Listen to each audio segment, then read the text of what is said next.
Hey, it's me. Hi, CJ. It's TJ. Oh, I know. Why are you calling? We're recording the bucket list episode tonight, remember? Yeah, I know. It's I'm just not sure I'm going to be ready for it. Well, you could add get organised to your bucket list. No. Like, I found this one really hard. Really? Yeah, like, I don't really think about it that much, to be honest. I could probably only come up with 2, maybe 3 things tops. Well, 3's not too bad. We can work with that. Yeah, like, I hardly use them. What do you mean? And, like, one of them's got a hole in it. God, you know, if one of the things on your bucket list is a literal bucket, I'm going to have to beat you to death with it. You know a bucket list is a list of the things you want to do before you kick the bucket, don't you? Shit. You know, CJ, sometimes I look at myself and think, who's that old fart? Yeah, you know, sometimes I think that when I look at you too. But I feel the same as I did in my 40s. What happened? Yeah, and your memory's going as well. Why don't we feel our age? Actually, you know, I reckon there's a podcast in that. We could ask why society considers people who are over 50 as old. That's a great idea. No, I was just kidding. But think about it. Every episode we can research a different topic related to aging. That sounds like quite a lot of effort. And the other joys of aging, like mailing a stool sample, working with millennials, and even mystery muscle pain. Actually, yeah, what does my shoulder hurt? Hey, we could talk about those unhelpful stereotypes like over 50s are forgetful and bad with technology. What's this button do again? Oh yeah. Welcome to What's My Age Again? This is me. And this is me. And welcome to... What's My Age Again? So, CJ, what's on the cards for this episode? After the unfortunate mix-up with your communication regarding buckets... My communication? Turns out we're talking about bucket lists.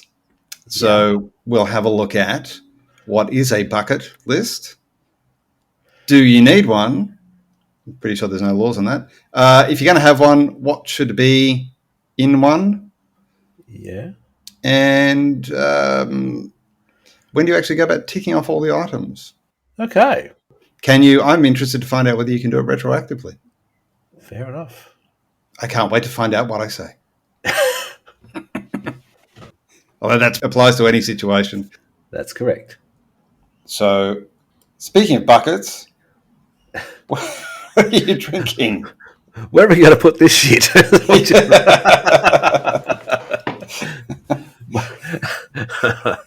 What am I drinking? Well, CJ, for the first time ever, we're recording on a Sunday morning. So I'm actually drinking a coffee, and I'm drinking a Nespresso Malozio, and it's a harmonious blend of the finest quality Brazilian bourbon and a Central American Arabicas, lightly roasted to create a rounded coffee that is smooth and perfectly balanced. But also, I've got a little bit of a sore throat. So for medicinal purposes, I'm also drinking a sheepdog peanut butter whiskey. And it has, on the back of the bottle, it says, blending peanut butter with whiskey? You're kidding.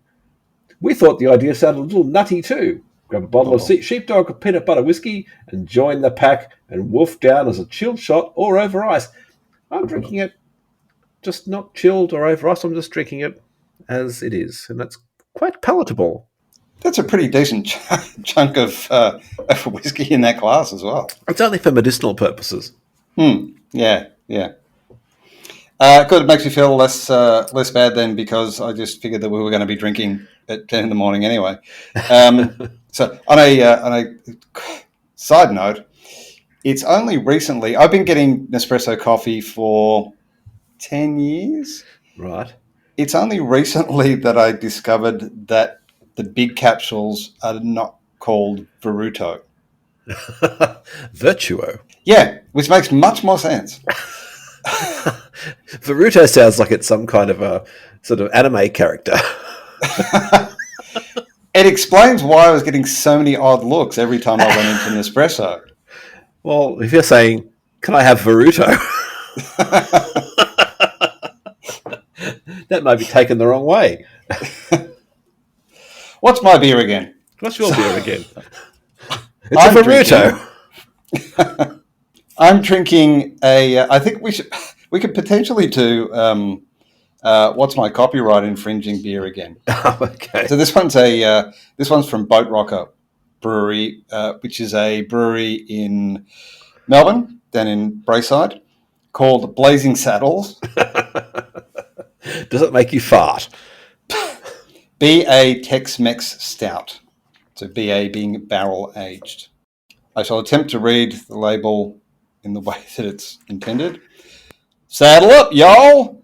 I'm seeing smoke and flames on that there horizon. This big old bourbon barrel-aged stout from them Boatrocker folks has hit the jackpot. Enough of that old west style agave, smoke, and chili to have you burn in the breeze all night long. Yeehaw! Fantastic. Yeah. You'll really get a job being a cowboy in an extra in some kind of movie at that rate. Wow. That might tick off one of the things on my bucket list. Oh, spoiler alert. Yeah. He says, making it a teaser. Ingredients: water, malt, hops, yeast, vanilla, chilies, and cacao nibs. Did you say chilies? Yes. No wonder it makes you fart. It's 9.8%. Holy shit. Yeah, which is like anything barrel aged is automatically goes up in percentage because it sucks out the bourbon from the barrel and raises the percentage. Oh, okay. Yeah, interesting. It's not too bad. You can taste the chili in it. You can taste the cacao in it. You can taste the bourbon in it. So it's kind of got all the things. Well, I mean, it's not too bad. That's high praise indeed. Well, it's not. There's. I do have my benchmark for bourbon barrel aged stouts is from Deeds Brewing called Into the Fray, the original version from 2022, of which I have one can left. That I'm stuck on the. I want to drink it, but then if I drink it, I won't have one. Dilemma. Does it have a use by date? Yes. Well, there's your answer. Yeah. I think I'm thinking actually I might crack it for when my next book, Connections Lost. But when are you going to drink the beer?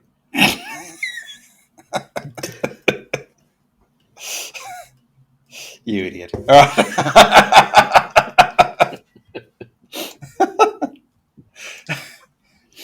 I'm not sure whether it's more or less fun doing this sober. All right. That'll do it for What's My Beer again. And now a word from our sponsors. Okay, so CJ, you ready to do my ad read? Yeah, for sure, yeah. Okay, cool. Okay, so I'll be Caesar and you're Brutus. Right. Who's Popeye? No Popeye, no olive oil. No. Okay, so the whole setup is we're imagining Julius Caesar's bucket. Okay, because we're cleverly segueing it into the episode. Ah, very nice. I like it. Very clever. Do you want me to apply my usual level of professionalism to this, or would you like me to try and do a good job? I think a good job would be preferable. I'm not sure I can guarantee that, but let's give it a go. Just do your best. Okay. Action!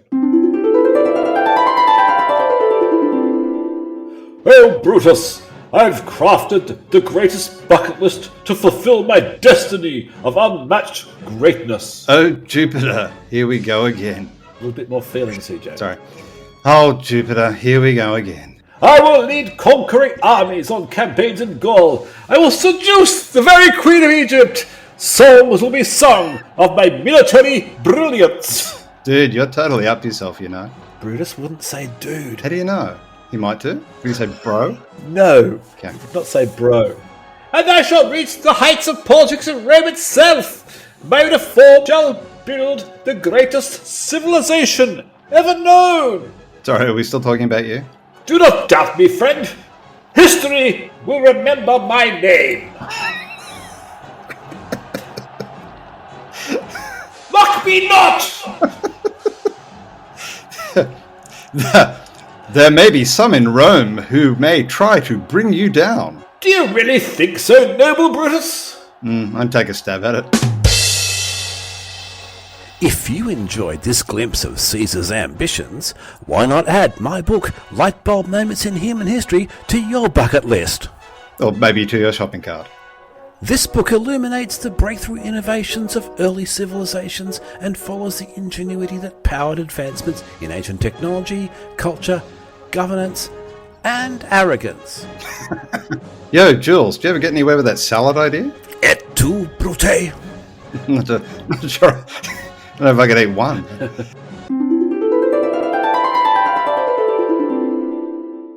Yeah, I think that's an ad that lives up to our usual standards. I'm not talking to you anymore. Lightbulb Moments in Human History, wherever good books are sold.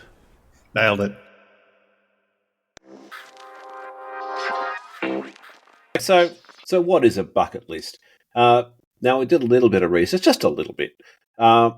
And in popular culture, it seems to have come from the 2007 movie The Bucket List, starring Morgan Freeman and Jack Nicholson, which, reading my little sort of plot here, it says that the film follows two terminally ill men on their road trip with a wish list of things to do before they kick the bucket.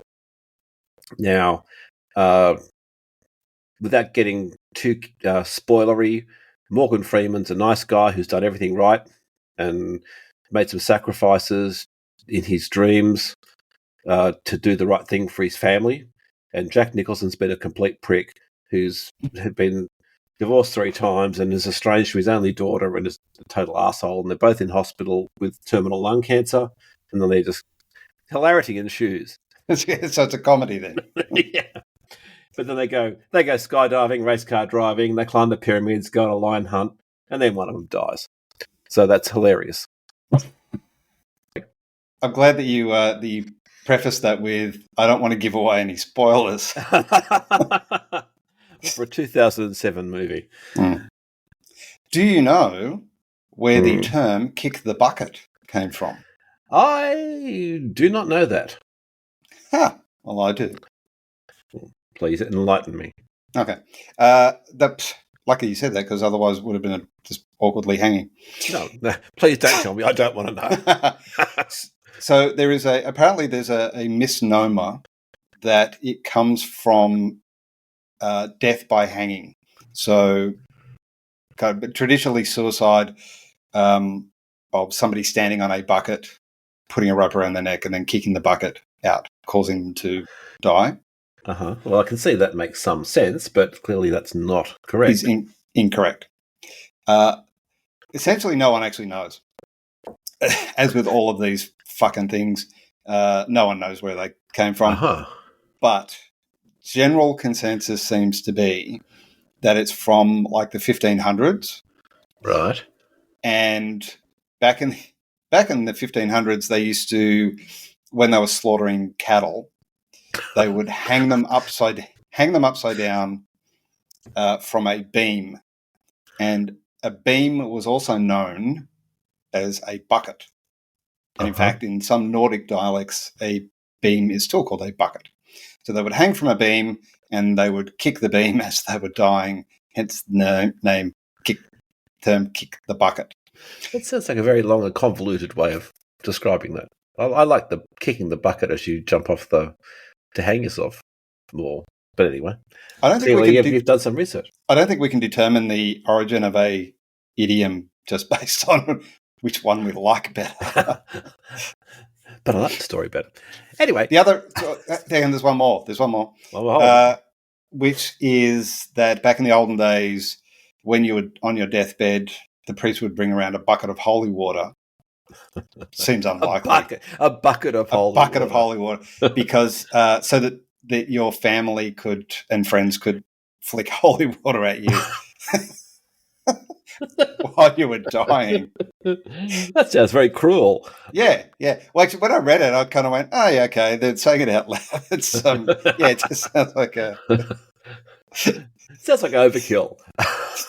You're dying, flick. Stop flicking water at me. I feel bad enough. Fuck off. Yeah, so that it wasn't. There's one theory that it's that when you died, your body would kind of straighten out, and your feet, because the bucket was there, you would literally kick the bucket. That sounds like bullshit. Yes, but the other thing was that you weren't actually kicking any buckets. It was just that there was a bucket of holy water there for you. But the slaughtering animals one seems to be the clear winner. Fair enough. Yeah. Well, as far as the bucket list in everyday terminology, a lot of people seem to think that the popularity comes from the movie that I just spoiled. Mm-hmm. But there is some evidence. I think the script did that. There's evidence that the term was used before that time, but there's no real sort of evidence for any of that other than people think, oh no, I heard of it before that. So right, whatever it is, the bucket list is now out there in popular culture, and people talk about it. Right, and that's why we're talking about it right now. I'm assuming that it was like it always existed. It just wasn't called a bucket list before. I'm sure it wasn't in 2000. Prior to 2007, people just went, I wish I could make a list of things to do. I wanted to do before I died, but I can't because it doesn't exist. Got a name. Yeah. Yeah, so I'm assuming it was just called list of things I want to do before I die list. Yeah. So anyway, I think it's definitely a thing that's out there in the ether now. People do think about it, and in fact, it seems to have transcended the idea of actually dying. Because during some of the research I was looking at, they're talking about bucket lists that kids can make and bucket lists that teenagers can make. And that to me seems very, very negative. But apparently it's transcended the meaning of death to the point of just making a list of life goals. So when we're talking about a bucket list, we are not necessarily talking about things you must do before you die. That sounds unnecessarily negative. But having said that, we're talking about people who are over 50, and I suppose your timing for coming up with those kind of, or finalising those goals, is you're coming up against if not death, you're definitely coming up against the ability to actually do some of the things, Are you physically able to do some of the goals that you want? So you have to start planning, I suppose. True. So it's less a bucket list and more just a to-do list. Yeah, to-do list. Who needs that stress? Don't have a bucket list. Yeah. Screw it. Well, while I kind of flippantly said I don't really think about it, I don't really think about it. When I was doing my preparation for this, cue shock and awe, I thought to myself, what's on my bucket list? And went, well, I don't really have one. And I don't know, should I have one? Do I want one? Why do I want one? I don't think you have to have one. I think it's what you want to do. To me, I didn't have a list, but I did have a bucket. A few things. I definitely had a bucket. There's a hole in the bucket, so no. I did have a few things I definitely want to do while I can, and I didn't really think about it as a bucket list, even though I knew the bucket list existed. And in fact, when it came to actually trying to come up with a bucket list, I found it quite difficult to come up with things that I really, really, really wanted to do that were must-dos and almost like aspirational, but not sort of impossible.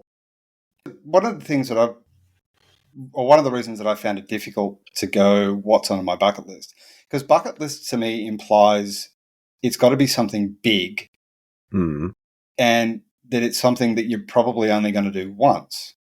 Yeah. So my question is who makes the rules around bucket lists? Why does skydiving get a place on bucket lists as opposed to remembering where I put my keys? because that's on my bucket list, and I get to tick it off every day. Well, most days anyway. But yeah, so it could be. Why does it have to be something huge? Could it be like solving the Rubik's Cube that I've got sitting on my desk that I've had for the last 4 years because I said one day I'll solve this fucking Rubik's Cube? That sounds like, to me, that sounds like a bucket list item from the point of view of you've obviously you've bought it with the intention of solving it, and one day you plan to, but there's only a certain finite period of time that you've got to solve it before sort of dementia kicks in and you won't be able to solve it. So the question is, how important is it to you? I've probably got about 5 kids in my class who could show you that simple formula. But right. I saw a thing the other day. Here's a fucking, like, who comes up with this as an idea? I bet this isn't on a bucket list. A kid, juggling 3 Rubik's Cubes, solving them as he juggled. What the hell? I know. Well, I sort of think, so we do Lego robotics at school, and you can actually build a Lego robotics or a Lego robot that will solve Rubik's Cube. When I was in primary school, I made clay ashtrays. Which is wrong on a number of levels. That's for another episode of the what were the go-to things that you did in primary school that probably aren't going to be appropriate now. Yeah, that's it. I can only imagine what kind of reaction I get from parents if I said, "Okay, kids, we're going to make some ashtrays." Because that was the go-to, like, Mother's and Father's Day present for the stall. And well, back to bucket lists anyway. Yes, I did notice that when I did some Googling, there was lots of visiting places. Seems to be very important for your bucket list to visit everywhere in the fucking world. That's pretty high on mine. In fact, I was struggling to find bucket list items that weren't visiting places. Really? In fact, looking at my bucket list, my short list here, they're all visiting something. Oh, right. So, well, I guess because mine wasn't really visiting, I think possibly because it would require me to leave the house and will require effort. And as we know, if I was competing in the lazy Olympics, I'd make sure I came in 4th so I didn't have to go up to the podium. But nice. Yeah, like, yes, like the idea of, visiting Stonehenge or the Great Wall of China or Hadrian's Wall, like all of that is, I kind of go, yeah, it's, I don't know whether I want to make the effort to do all that. One of them that I thought was a bit odd was visit Christ the Redeemer, which I thought, isn't that technically after you're dead? I think we'll talk about Rio de Janeiro. Ah, right. Fair enough. Yes, there's lots of places that I want to go. The other thing is there seems to be lots of bucket lists with things that, here's all the things that you should have on your bucket list. If I had the money to do all of those things, I'd be doing probably a whole bunch of other stuff aside from that. But that'd be your bucket list, though. That your bucket list is different to other people's. I'm sure if we compared our bucket lists, they would be quite different. Well, let's do that. Let's do that. Not right now, because we've got other things we need to do before we get to that bit. We have other fish to fry. Yeah. It's because my other question around bucket lists so it got me thinking about bucket lists far more than probably they require or deserve. But like, when should you mentioned that they've got bucket lists for teenagers and kids and shit. But like, well, technically, when should you start one? And if we say, okay, well, we're because we're an over 50 show, so let's say you should start one at 50. To say for your 50th birthday, you go, all right, I'm making a fucking bucket list. Or as somebody said to me, you don't want a bucket list, you want a fuck it list. Fine. But then my other question is, let's say even now if I go, all right, I'm putting my bucket list together, am I allowed to have things that I can tick off retroactively? And the other thing is, this is my calcium-deprived bone to pick with the idea of bucket lists. Right. Is why can't I just be happy with, like, if I've got a bucket list, does that mean then I'm going to spend all of my time thinking about what I need to do in the future instead of thinking about I'm enjoying what I'm doing now? And I think that's a fair question. I think if you're someone who is going to do that, you shouldn't have a bucket list. I believe that it's aspirational. It's not a rule thing. Well, that's lucky. I'm glad it's not a law. I have a list of things I want to do. There's one of them I can tell you. I won't tell you what it is. We'll get to that. But there's one of them which is within tantalizing grasp, but I can't do it because at that time I will be ticking off a different bucket list item. And that bucket list item, which is in tantalizing grasp, will probably never come back again. So I'm actually missing the opportunity to do this one thing that I'll probably never get a chance to do again because I'm doing another bucket list item. There's a couple of things, and we'll go through them, but we're going to look at a particular website that has some bucket list items. And I've ticked off some of those things. Now, what I would say is not all of them were actually official, what I would put on my bucket list, but I have achieved them. But does that count as a bucket list, though? Look, I think so. My personal opinion on this is that if you have achieved something that would be on a bucket list if you hadn't achieved it, then I think you can count it. That's my personal opinion.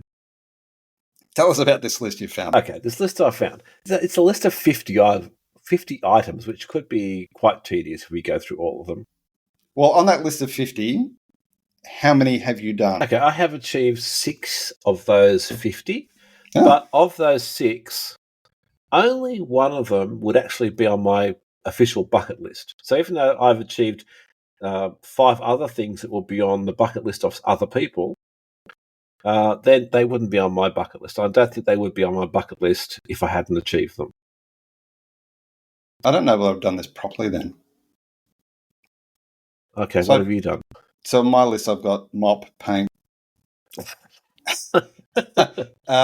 So when I look at the list, see, I don't think some of these things, they're like you're scraping the bottom of the bucket list barrel. Like it kind of struck me that whoever put the list together maybe got to about 13 and went, oh, fuck, I've got another 37 to go, and started just throwing in anything. So like watching TV. So I had 22. Right. But it depends on like when you count it from. How many on there would I want to have done? I don't know, maybe 14. But so it says save a life, and then the description is give blood. Oh, so well, I've done that. Tick. I didn't even count that. I put that on my list of things. That like, should that be on your bucket list for God's sake? Yeah, that's more of a to-do list thing. Like join a gym. That's a to-do list thing. I've done Take that up a too. sport. Done that. To-do list. Well, so you haven't done this properly at all. So you've got more than 6, is what you're saying. Yeah, I suppose they're the things that could possibly be on a bucket list. The other ones are the things that what the hell? Why is that on the list? Yeah. So like relocate, I've done. I've done too. But again, it depends on how you define relocate. Like I've moved from England to Australia and to Sydney, and then from Sydney to Melbourne. I think you've achieved that. I think you could say that. Yeah. I moved from Sydney to Newcastle and then back again. I think that's less likely to say that I've achieved that, but I think you could say. Well, when you've changed countries, I think you can claim it. But even then, can I claim it because like I didn't have any choice in it because I was a kid? Yeah. So I still claim it. It's something that I wouldn't mind doing. Like I wouldn't mind living in other countries, but I don't think it would. I think it's really a bucket list thing. Barrier Reef, tick. Do some charity work. Like not really a bucket list thing. Join the gym. We talked about sleep under the stars. Yes. Yeah. Not really a bucket list thing though. No. Be an extra in a movie or a TV show. Yes. When'd you do that? I was on Romper Room. I can see CJ? No, my sister at the time was working on the show, and so she got me on, and apparently the cameraman spent Molested you? No, you're thinking of Hey Dad. I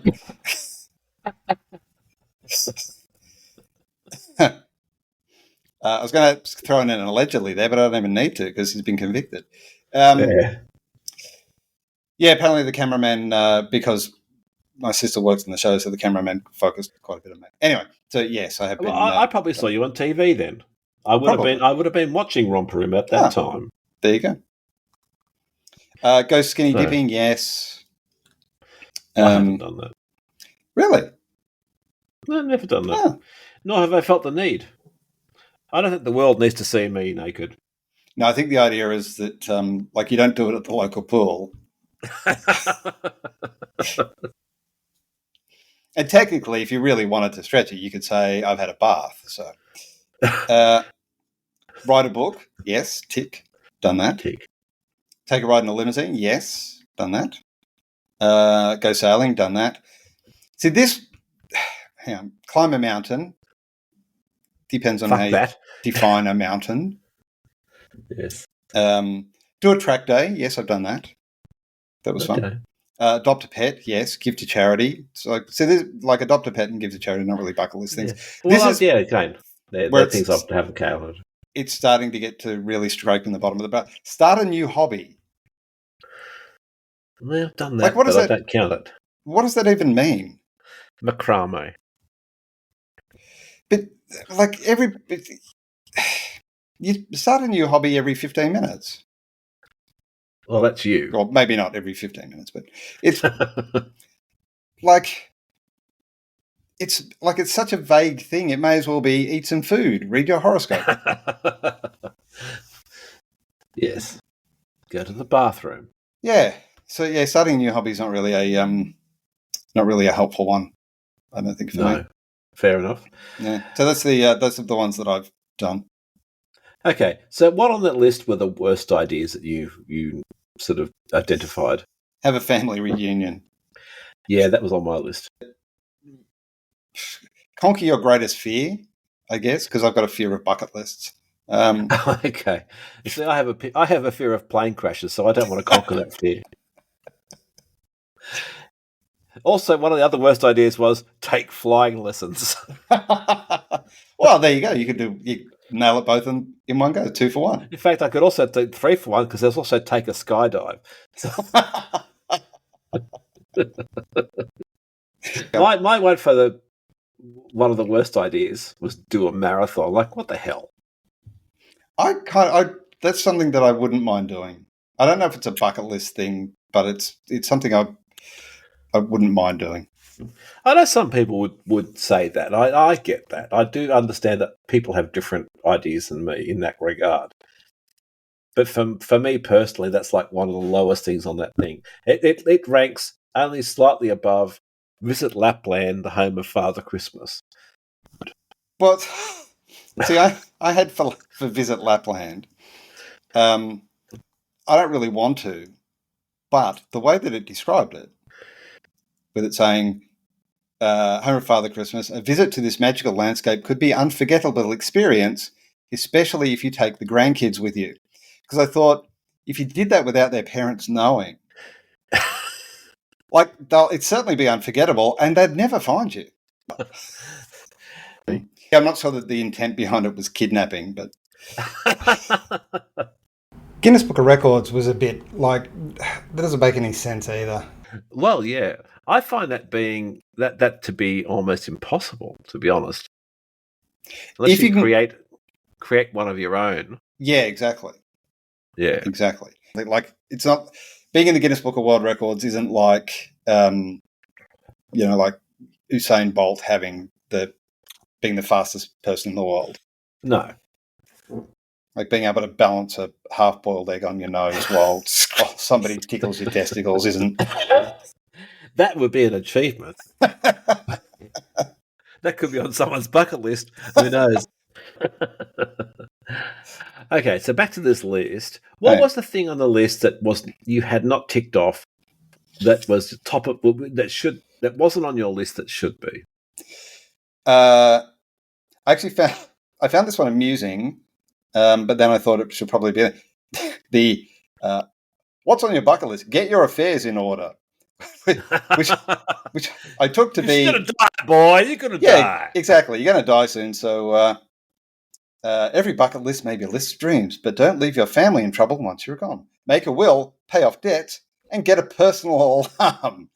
Give your family peace of mind. But I think that personal alarm thing, when I looked into that looked to be like some kind of product placement. Yes. Yeah. Yes. Yeah. That's the I've fallen down and I can't get up. Help me. Alarm. I can't get up. Also, like, pay off debts? No. Like, it's the last of my issues. They can deal with that shit. Exactly. I've got superannuation. Well, not that much, but I've got life insurance to deal with that shit. So the making a will is something that has been on my list of my to-do list for a very long time, and I just so for me, the thing that was shut up and take my money. Oh, okay. Sorry. Let me ask you that. So for you, what was the thing? Did you have a shut up and take my money item? Okay, well, this is where I have a problem. Because this is where? Well, there are many places, but basically, visit one of the modern wonders of the world. That is big. In theory, that's big on my list already. Right. But it's definitely not an achievement I've unlocked, I don't think. And it's an achievement that I want to unlock. And because it's one of the modern wonders of the world, which could be Great Wall of China, it could be Colosseum, it could be any number of places. Andre the Giant. Well, I can't do that one. That's closed to me forever. Mm. But nevertheless, that's big on my list. Now, I'm not going to add it to my list. As far as I'm concerned, it's already there. Right. There is nothing on this list that I would add to my list. Nothing. Couldn't do with the personal alarm? No.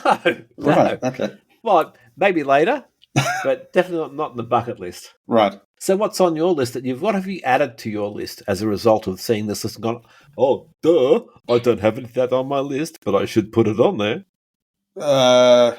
Make a will. That's it. Okay, fair enough. Yeah. But yeah, the worst idea that I found, you've already covered this, but the worst idea was getting the Guinness Book of Records. So, like, what the hell? Mm. Who needs that shit? Well, lots of people, apparently. Apparently. But I mean, honestly, is that your, your legacy is to be remembered in the Guinness Book of Records for being the person who can fit the most sort of Kit Kats in their mouth at the same time or something? Yeah.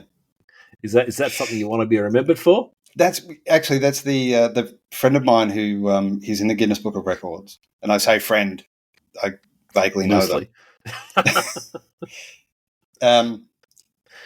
Yeah, that was because you get a certificate as well, but I thought to myself, I remember thinking at the time, yeah, that'd be really cool to go, I'm in the Guinness Book of World Records, but then I thought, then people will say, for what? And you've got to say, for masturbating. Yeah, or something bad.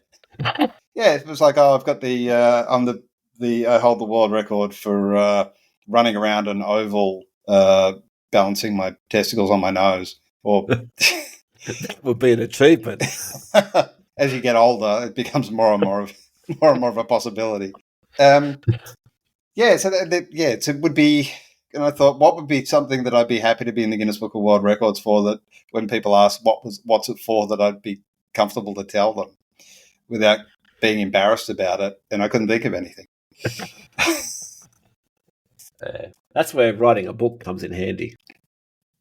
I don't think that can get you, well, as in just write your own Guinness Book of Records and just fill it with your own stuff. Just in having a bucket list item that you can actually talk to people about and feel like you have a legacy. Right. And now a word from our sponsors. Now, this might come as a surprise. Go on. So when I'm in a job interview and they ask for what's something that's kind of a negative trait about you, I tend to say, I tend to get bored unless I'm constantly challenged, which is just a nicer way of saying I have a short attention span. Okay, and when do we get to the surprising part? Harsh. Anyway, so I've completed and published my latest book. Another hilarious comedy in the same genre as Colin Calls the Help Desk? Well, this is where the surprising part comes in. Not so much. This one's called Connections Lost, and it's... About your internet? Well, currently, yes, but in this case, the book is a romantic suspense. Oh, I have questions. I have answers. Why did you write a romantic suspense novel? Next question. Is it a funny romantic suspense novel? Not on purpose, so hopefully not. I don't know if you've read too many romantic suspense novels. I haven't read any romantic suspense novels, or any romantic novels, or many suspense novels. In fact, I've never read a book at all. My question still stands, though. Why did you set out to write a romantic suspense novel? Aha. Well, I didn't set out to write a romantic suspense novel. That's just how it came out. This explains a lot about the structure and consistency of your contribution to the podcast. Not sure of your point, but anyway, it's called Connection Lost. It's about a woman named Belinda who's stuck in a shitty marriage and a dead-end job. So it's autobiographical then? No, she's female. Anyway, if you don't mind. So Belinda meets this guy, James. He's exciting and charismatic. She asks herself, do I need to remain married to a disconnected douchebag who she's 99% sure is having an affair and working for a boss who's an arrogant arsehole? My question about the autobiographical also could stand. But anyway, what does she answer? Well, that kind of gives the story away, but captivated by James's charisma and thirst for life, Belinda wonders if it's too late to rekindle her own lost passions. I'm reading this for the back of the book because I realised that where I'd written in the script for this bit, I'd just written, read the bit that's on the back of the book. And I actually hadn't pasted it in there, so I'm just quickly reading it off the back of the book, which is why it kind of doesn't flow really nicely. Anyway, this is doing nothing to help the seriousness of this story. James turns out to be a bit of a whiz with computers. He's got a bit of a cyber... He's a whiz, computer whiz. A whiz. Yes, he's the cheese whiz of computers. Excellent. So he's got quite a computer expertise, as they say, or expert whiz. And he does a bit of online poking of Belinda's husband. Don't say it.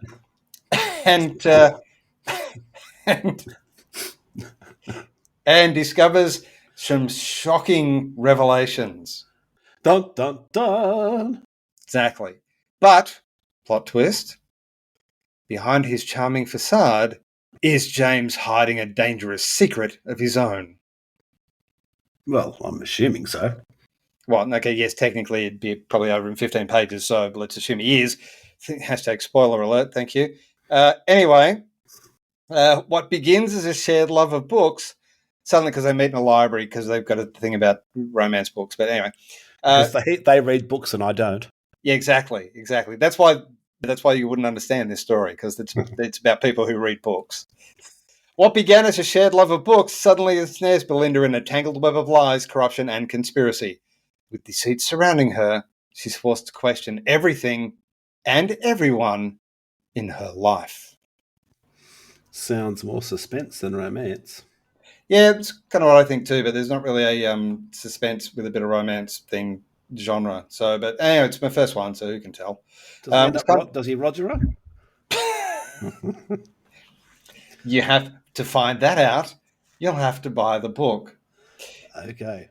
So anyway, it was kind of fun to write, and it kind of ties in with my cybersecurity background stuff in real life. So, and where would such an interesting book be available?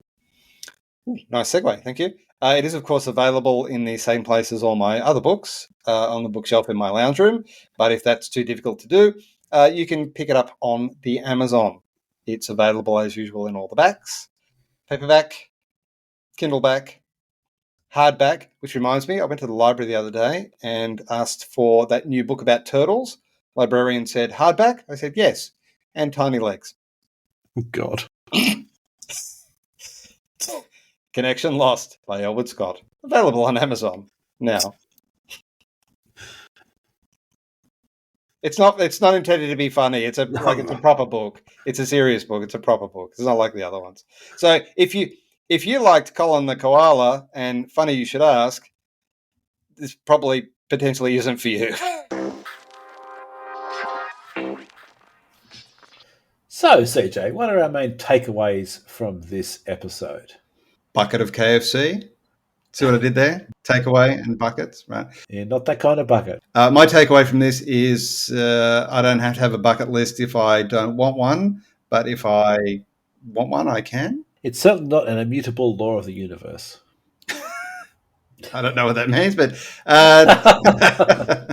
so what's your takeaway? Okay, well, I think it basically is very much a what do you want to do with your life?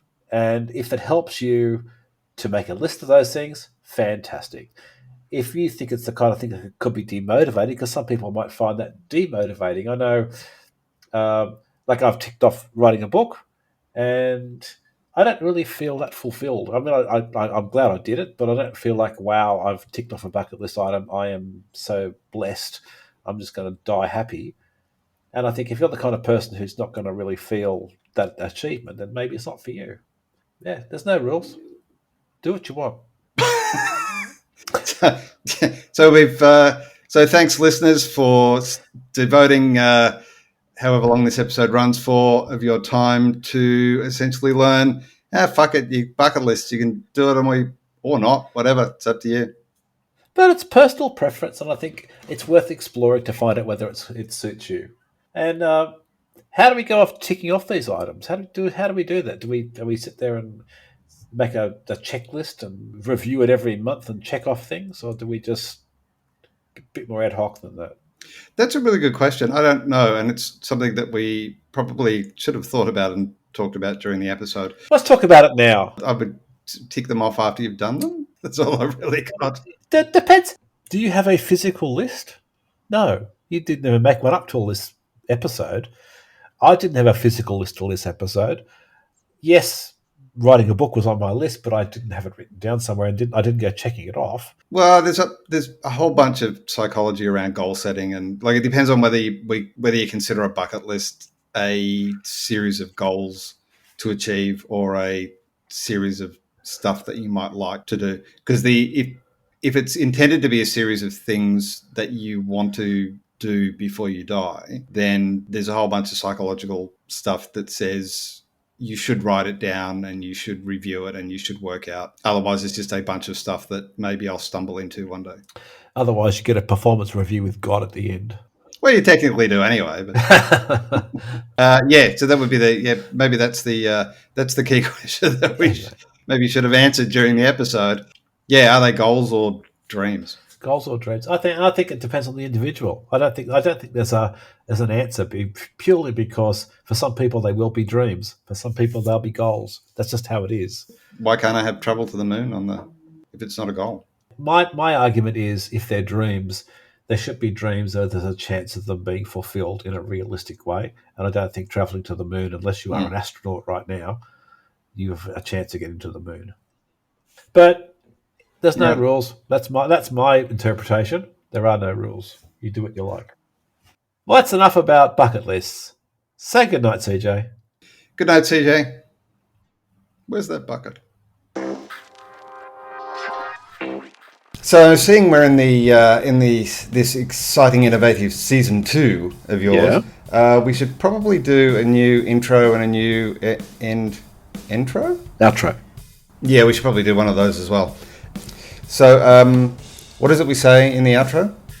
Oh, I don't know. I never listened that far. There's something about you should like, rate, review, and follow all episodes so you don't miss out on any of this exciting, brilliant content. Absolutely life-changing content, I agree. Or if you've got an interesting question or story, drop us a line at theoldfolkshome69@gmail.com. And, of course, all our other social accounts are some weird combination of Old Folks Home and 69, so... Hey, it seemed funny at the time, all right? I regret it now. Say goodnight, CJ. Goodbye, CJ. Fuck's sake. And that's the perfect ending.